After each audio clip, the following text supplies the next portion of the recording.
and I'm alive. Some people might not think I am. I wonder why they do that. Well, it would help if I actually spent time on the internet. So, anyway, welcome to my channel. As the when the 7-8 viewers are currently in my thing, maybe more. I know I haven't been keeping track of it. Unfortunately, I've been a very bad host. My name's Mike, and this is my channel. The template's a little wonked up. I'm just playing it, and I'm on a different computer, on my new computer upstairs, and obviously it's in the bedroom because availability of my downstairs studio space is not being shared, so I have to sort of go with the flow. Anyway, what's been happening so far? I've been very, very naughty. I've been constantly caught up with all these other little projects, as we all do. In life, we get caught up in things like that all the time. And because of that, I haven't been recording videos for you as I promised. So, that's bad on me. Anyway, I'm Mike. This is my channel, Mike to Loonies Worth, and where I talk about my basic take on what's going on in the world in general, from my point of view. Let's see let's see if we can sort of summarize what's been going on in my world, and sort of figure out how that sort of fits into the general melees of the rest of the world. I know I promised a video series on capitalism and American systems. I started it a while back. I think I might have released one of the episodes inadvertently. I haven't run through and checked it. I'm going to have to go check it again and see exactly what it was I put in there, so I can continue on the series if there's anyone actually interested. If there is, please email me, info@endtimemedia.ca, or post on this channel, whether it be on YouTube or I'm attempting to put it on Rumble. I also have it on Locals and a couple other platforms, but those are the main ones right now, YouTube and Rumble, and like I said, I'm also with Locals. Two main ones that I'm attempting to be on, so I can get a little bit more coverage. I've never had a video yet demonetized, because they're not monetized, for one thing. I've never had a video banned or stopped from being produced for any reason, for copyright or any other reasons, because I tend to stay away from using too much profanity, unless it's, of course, part of my conversation time for my 7 minutes. And I also don't go into really super controversial topics, especially political ones, yet. But I think that's going to change a little bit, because let's see what's going on. Yeah, we got a country called Canada. Once upon a time, there was a country called Canada. People came here. We were more or less a carbon copy, 7 degrees of America. We're basically America-like.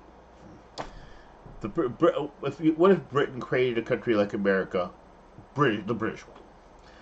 We inherited the vestiges of our French ancestors that were here too. So we're kind of an amalgamation probably of these two solitudes, as they keep calling them, but that's two cultural divides. It's more different ways of looking at things. There's been a lot of coalescing over the years. Most of the stuff has become very coalesced. There is still the disparagement of the fact that the people in Quebec and people outside of Quebec that are French want to some degree, the older people mostly, want to protect the language and culture that they claim to be their pride of what makes them distinct in Canada, gives them their flavor. I have no problem with that. Never had a problem with that. The fact is, ultimately, it's not laws that protect culture, it's people.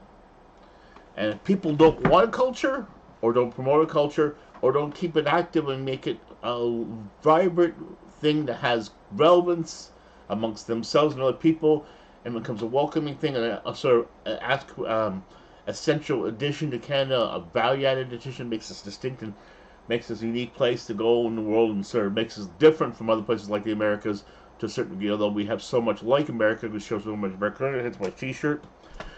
That's the thing, okay? So, but the people have to make a lot. It doesn't, laws the governments pass to attempt to jerry-rig. Anytime a government tries to jerry-rig something, let's face it, look at all the history of governments that have attempted to gerrymander or engineer by social means or by some sort of conformed plebiscite or mandate or whatever to do things. Look what's happened to them every single time. They last for a while, and then people say F it and go against it. Because why? People will not do things unless they feel there's a right moral persuasion to it. Ultimately, there's going to be things that society has. We have laws. Ultimately, we have to have some laws, have some sort of sort. But they're limited in functionality, they're limited in practicality, they're limited in scope. They're basic common sense things to keep the structure of the society. As far as other sort of things, as far as personal rights and personal responsibilities and personal freedom and personal choice in terms of personal expression, those things are inherent to us alone. As individuals, as a group, collective group, whether a collective group or a society, a collective group of a particular cultural group, whether it be an ethnic cultural one or a linguistic one or a social one or what it is, those things are for us as a group or an individuals to decide whether or not they're worthy of preserving within our own group and spreading those out to propagate to other areas and becoming sort of part of the larger melees of culture. Ultimately, those are the ways things like this happen. Forcing things to happen by through making laws and mandates to mandate people do things because you're trying to protect them in a sort of fatherly, sort of authoritative way, ultimately don't work because ultimately the culture decides, the people decide, and the whole general population decides of the world decides whether or not these particular traditions, whether it be language or culture, whatever, survive.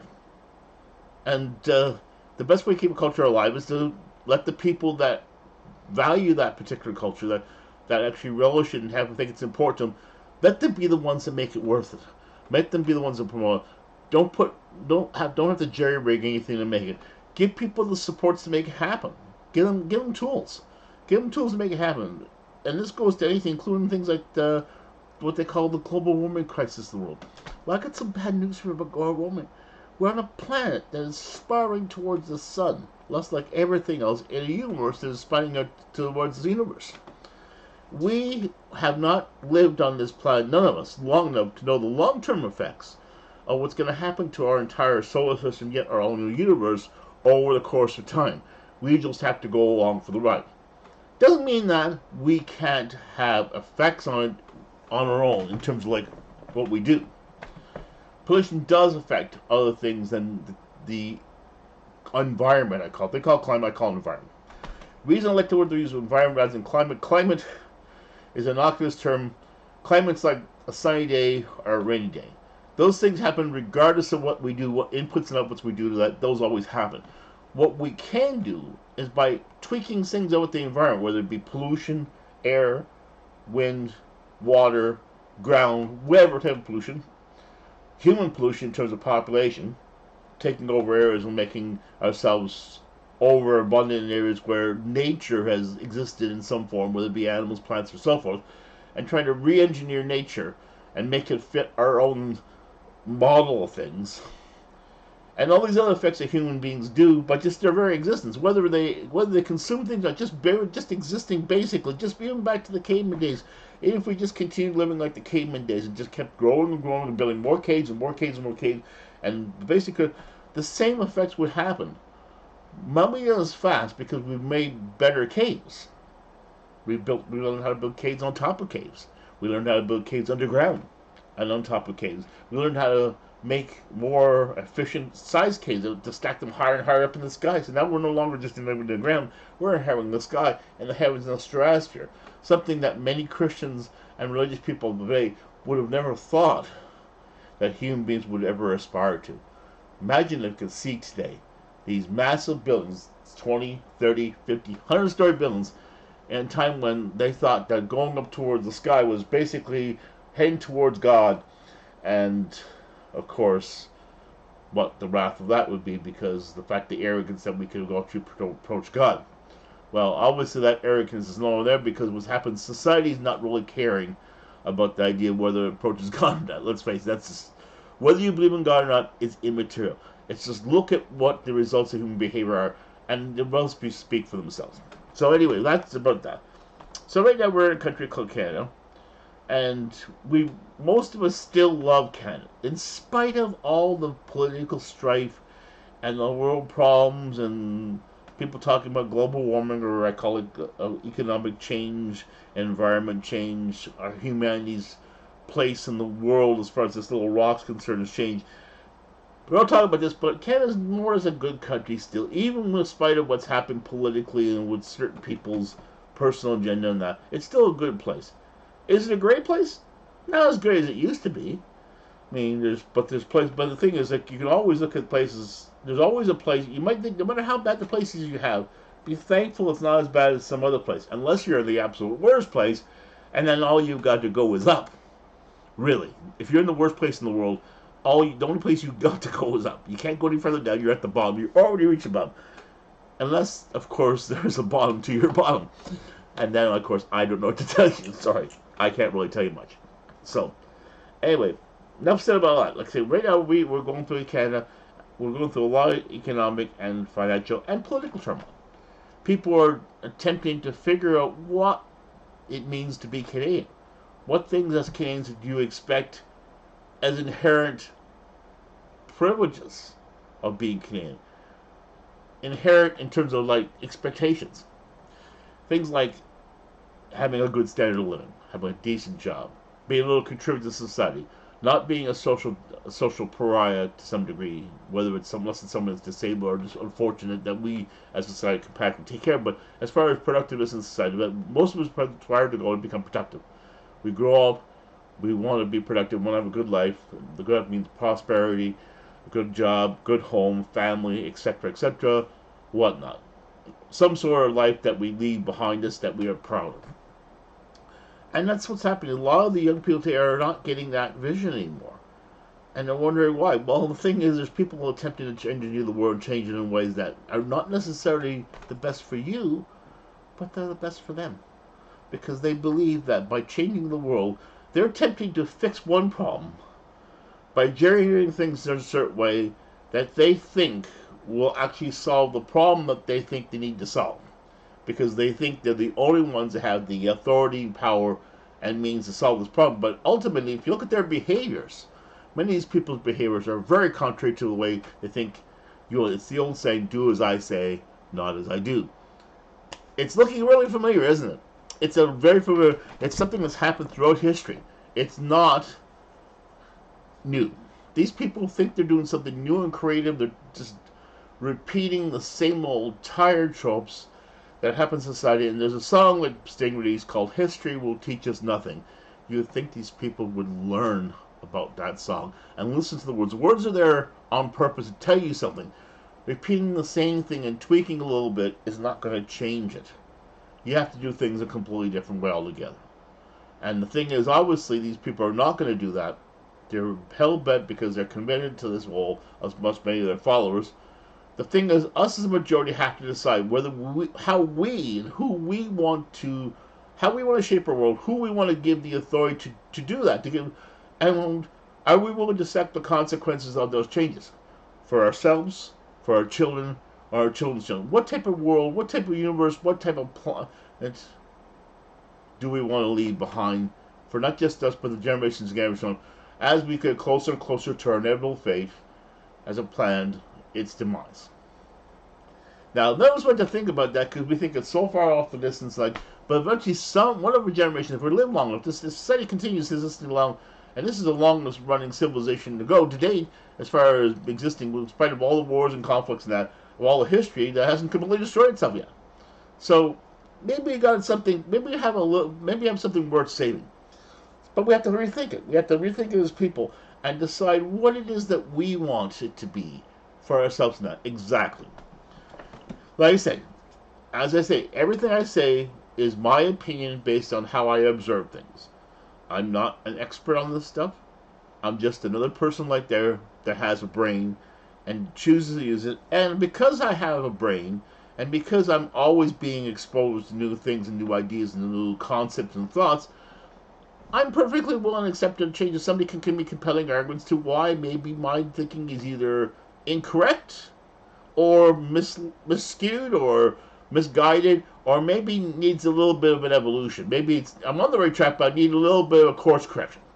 So I'm open to that. So all out there, I'm not the ultimate authority or anything. And I always tell people, don't listen to me.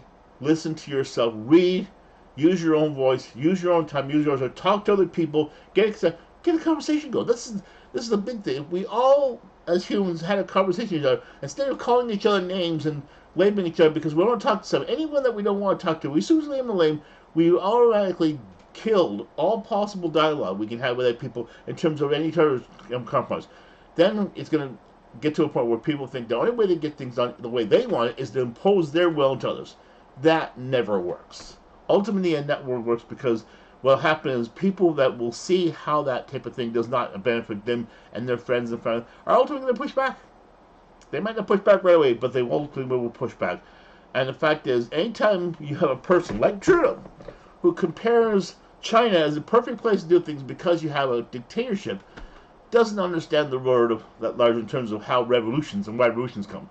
How the French revolutions and how the Russian Revolution happened. Why the Chinese Revolution that happened in the first place. The fact that even it went kind of wrong, which is what we ended up becoming, is because then you had the imperialist forces, people that wanted to keep the old system engaged, and then they got the communists who wanted to create this new socialist utopia, and ultimately the socialist utopia ended up literally becoming another empire under a different name. It literally became the exact thing it was attempting to fight against. So you have to think, was it really ultimately the goal of these people to create a utopian social order where everyone was going to benefit, everyone was going to be happy at all? Was that really ultimately what the goal was? Or was that what we were just told the goal was? And of course, you see what the if anyone looks at China and looks at all aspects of China, the stuff that they tell you and the stuff they don't tell you. Talk to people that have been there, talk to people that live there, talk to people that still live there if you can. That's another problem. We have a society that's closed up that doesn't want... Any society that's closed up to the point where people have the ability, not to be the free talk about what's going on in their country, can't be that great a place, because why would you hide such a beautiful place?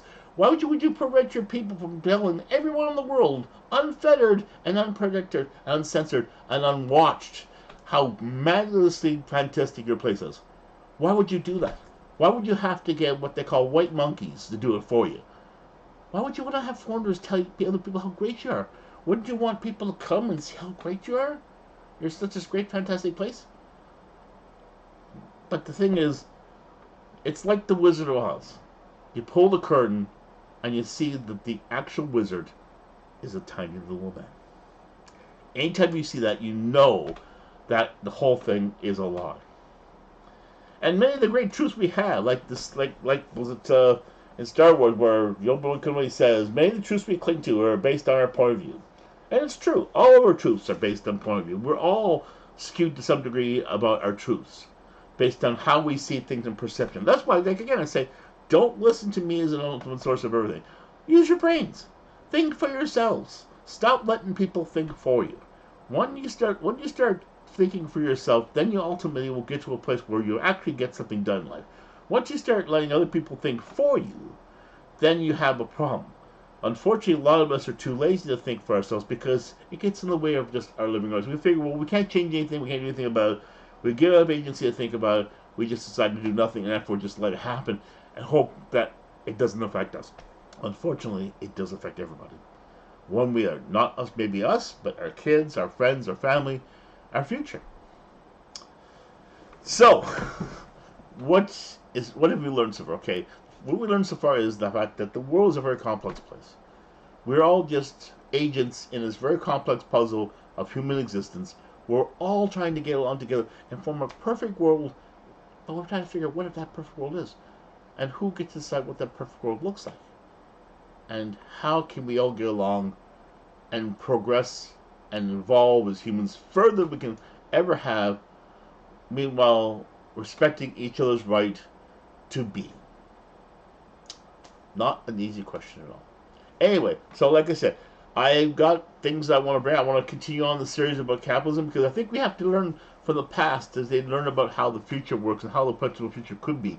By learning what's already happened, what things have already been tried, how we got to where we are today, where we could potentially be going, like I said before, and how you can determine through your own action, whether it be democratically, if you have a democratic system to vote for, or activism, or just talking to other people from the social groups, collectives, forming movements if they're necessary in areas where, whatever it takes to get people to form a way of life that makes sense, that everyone has a balance that they got a place in this whole giant thing.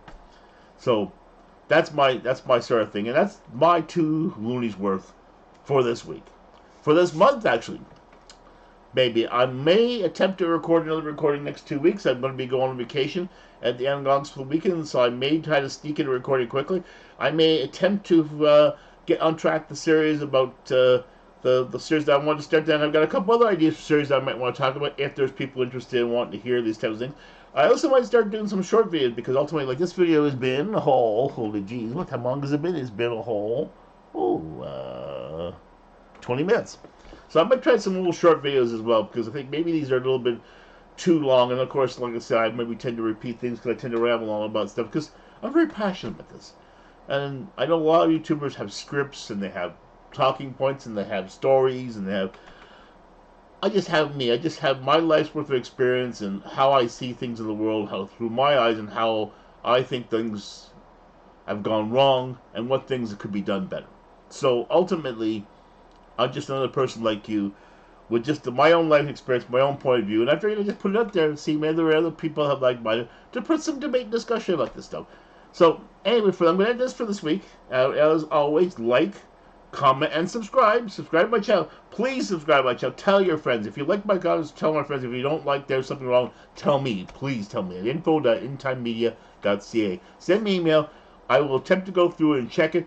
If you want to start putting comments in the comment section, I'm going to attempt to go through those too. I'm going to attempt to be a better host. I'm going to attempt things. Another thing in my life is how many of us use the word try? Clearly, how many times have you done the word try? I mean, I've talked about this before, so it's not something new. But how many was it try? It's such a weak word, and it's a lot of these words we inherit in our lives, but we're very weak words, but we keep saying, and it doesn't mean a lot in the end when it comes to actual endeavor and effort. So I'm attempting to become I'm work in progress. I've got lots of work too. We all do. I'm not saying I'm the perfect person out there. I'm not the guru or anything. I'm just me. I'm just out there hoping to do a difference, hoping to get out there and spread my message and let people know what I think about things and see whether I've got like my thing. Also, getting back to some other things before I go, I saw an introduction. I'm still working on the Cousins Karaoke thing. I'm hoping to get back to that. It's something we did a long time. My dad and Arnold and my brother Kevin ran a thing called Cousins Karaoke. We had lots of fun. We did it in the 90s. Excellent type of thing. We had lots of fun. We played a couple clubs. We played places like Rick's Place, a few other clubs. We played Migos, played a few other places over the years. Great fun. They carried it on after I left. I went to PEI for it. They were carrying on for quite a while afterwards. A lot of changes have happened, and all of it went digital. We went completely digital. I got almost the fastest on digital. All I got to do is work on a book set for it and start putting some promotional advertising together. I'm hoping to do some private parties and events. I'm hoping to start appearing out there again because I really loved it. I miss it, and it was great fun. It was a great revenue stream thing. It was a great way to get to meet people and hopefully sort of touch the fresh type of thing and something that all of us after COVID haven't done as much as we maybe need to do. But again, I digress. Anyway. That's enough for me. Like, comment, subscribe. Like I said, hope to see you soon. Take care, and talk to you again. See you next time. Thank you. Bye for now.